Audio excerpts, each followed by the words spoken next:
Alors voilà, le dossier a été téléchargé et je vais aller regarder ça dans mon dossier de téléchargement.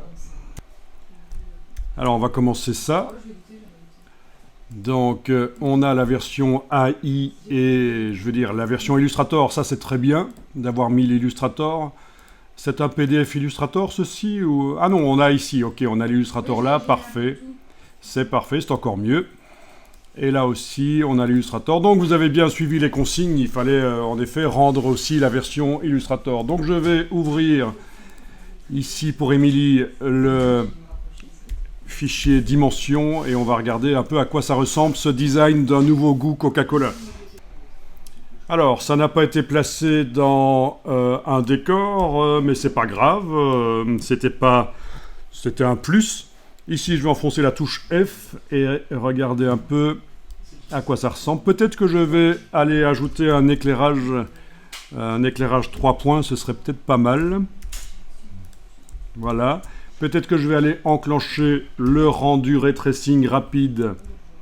Je suis en quelle qualité ici? Si je garde enfoncé un quart, on va... Oui, ça j'avais changé la fois passée pour vous montrer, mais je vais me remettre en maxi. Donc, Coca-Cola ananas.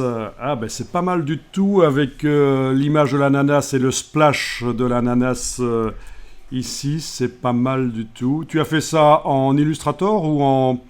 tu as fait ça en Illustrator, oui, oui. Ça aurait pu être fait en Photoshop, hein, mais j'ai vu le fichier, vous avez tous fait des fichiers Illustrator. Et donc, c'est une image pixel que tu as amenée dans Illustrator. Tu l'as récupérée du web. Pour faire un projet comme ça rapide, c'est autorisé d'utiliser des images, même qui ne sont pas du domaine public, sur lesquelles il y a un copyright, si c'est juste pour faire un projet, une recherche. Et après, une fois qu'on s'est... mis d'accord sur à quoi doit ressembler le produit une fois qu'il sera créé, on demande à un graphiste de recréer dans le genre, une illustration dans le genre. Ou alors on achète l'image si elle était en vente. Super, avec les informations ici. Oui, il y a un petit problème de raccord, bizarrement. Il faudrait voir le fichier Illustrator, où est-ce que ça s'arrêtait, ça allait plus loin dans le fichier Illustrator? Donc bizarre que ça soit ici coupé. Dommage. Alors on a un effet d'ombrage pour faire ressortir le logo par rapport au fond. Ça a été fait dans Illustrator. Je trouve ça pas mal, les effets d'ombrage comme ça fait ressortir le packaging. Oui, quand on le voit dans le magasin, on peut avoir l'impression que la marque est en relief et ça peut attirer l'œil.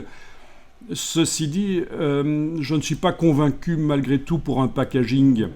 Là, je viens de désenclencher finalement le rendu parce que ça a été plus ennuyeux qu'autre chose. Je ne suis pas convaincu que ça apporte vraiment quelque chose, l'ombrage, dans ce cas-ci. Parce qu'on crée un objet. Et le fait de mettre de l'ombrage sous le logo Coca-Cola, c'est un nouvel objet dans l'objet. Enfin, dans ce cas-ci, sur l'objet, tu vois. Donc ça casse un peu l'unité de l'objet, l'unité graphique. Donc visuellement, je trouve ça bien, mais pour un packaging, je ne suis pas certain. Mais ceci dit, ça se rencontre sur certains packagings, un ombrage, un effet où on fait ressortir le logo par ombrage, pourquoi pas. Alors, je vais quand même tenter de voir un peu si on peut, en double-cliquant, aller modifier l'échelle. Donc je vais peut-être casser l'échelle de la décalcomanie et voyons un peu. Voilà, aller travailler en X l'échelle de la décalcomanie pour voir si on peut. Voilà. Oui, ça ne reboucle pas en fait. Hein. J'arrive à faire réapparaître ce qui manquait et qui est pourtant dans le fichier. Mais pour arriver à reboucler, c'est un peu compliqué. On dirait que le rebouclage ne fonctionne pas exactement comme il veut. Mais enfin, si on considère que c'est un mock-up, un projet, ça peut éventuellement passer.